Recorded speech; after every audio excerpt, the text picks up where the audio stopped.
Hi all. Myself Dr. ELS Jyoti, cornea, cataract and refractive surgeon, Dr. Rajshekhar Eye Hospital, Nellore.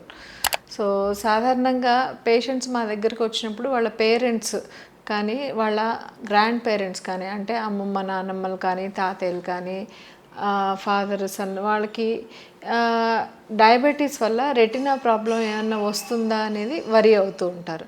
So diabetes ఉన్నవాళ్ళు retina ప్రాబ్లంకి ఎప్పుడు చూయించుకోవాలనేది చాలామందికి doubt.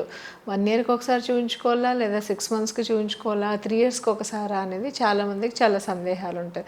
So ముందుగా diabetes అనేది ఒక్కసారి diagnose అయితే యూజువల్గా 40 ఇయర్స్ అబోవే వస్తుంది, except if it is insulin dependent diabetes mellitus, అది చిన్న వయసు వాళ్ళకి వస్తుంది.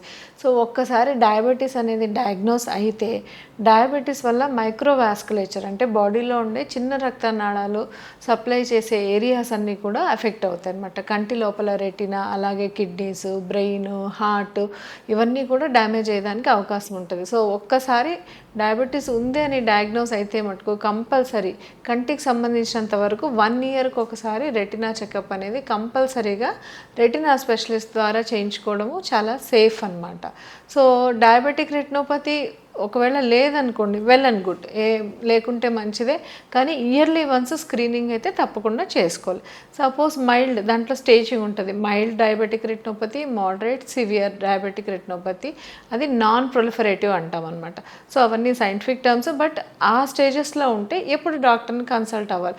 సో ఒకసారి మిమ్మల్ని ఎగ్జామిన్ చేసినప్పుడు మీ డాక్టర్ గారు, మీ రెటినా స్పెషలిస్ట్ మీకు అది మైల్డ్ డయాబెటిక్ రెటినోపతి ఉంది అని చెప్పారనుకోండి, సో మీరు 9 మంత్స్కి ఒకసారి చూపించుకున్నా పర్వాలేదు. కాకపోతే బ్లడ్ షుగర్ లెవెల్స్ అనేది బాగా స్ట్రిక్ట్గా కంట్రోల్లో పెట్టుకోవాలి. అది డైట్ ద్వారా కావచ్చు, ఎక్సర్సైజ్ ద్వారా కావచ్చు, లేదా మెడికేషన్స్ మీ డయాబెటాలజిస్ట్ ద్వారా అది కంట్రోల్ చేసుకోవాలి. సో బ్లడ్ షుగర్స్ కంట్రోల్లో పెట్టుకుంటే మైల్డ్ డయాబెటిక్ రెటినోపతి నెక్స్ట్ స్టేజ్కి, మోడరేట్కి, సివియర్కి ప్రోగ్రెస్ అవ్వకుండా ఉంటుంది. అందుకే మనం చెకప్ కూడా 9 మంత్స్కి ఒకసారి రమ్మంట.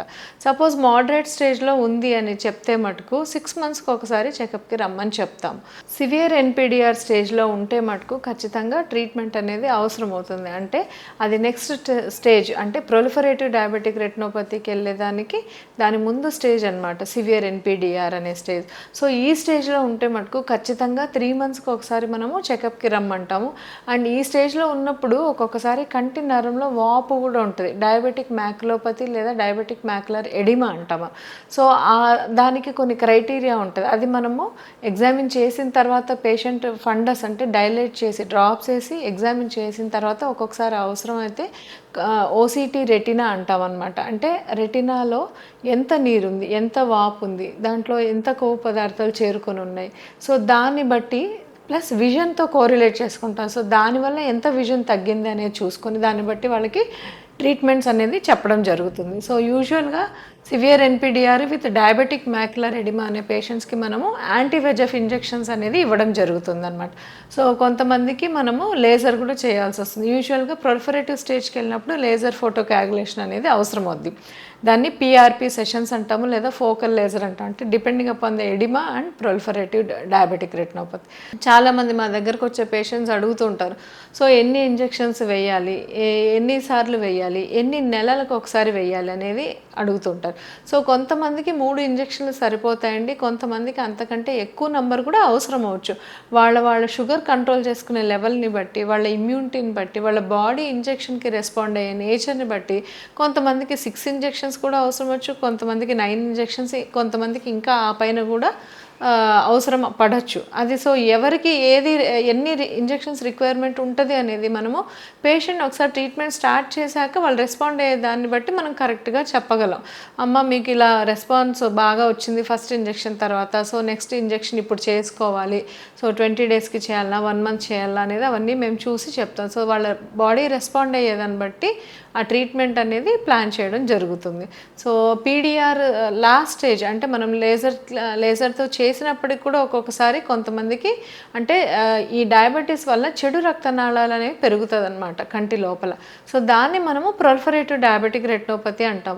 ఆ చెడు రక్తనాళాలు ఏంటంటే మన నార్మల్ రక్తనాళాలాగా ఉండవు, అవి లీకీగా ఉంటాయి. సో అవి రప్చర్ అవుతాయి. సో దాంట్లోంచి బ్లడ్ ఊజ్ అవుతుంది, కంటి నిండా విట్రస్ హెమరేజ్ అనేది ఫామ్ అవుతుంది. అలాంటప్పుడు ఒక్కోసారి ఒక్కోసారి విజన్ కూడా సడన్గా కంప్లీట్గా బ్లర్ అయిపోద్ది.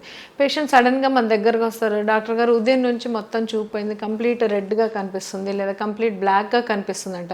So that is an emergency.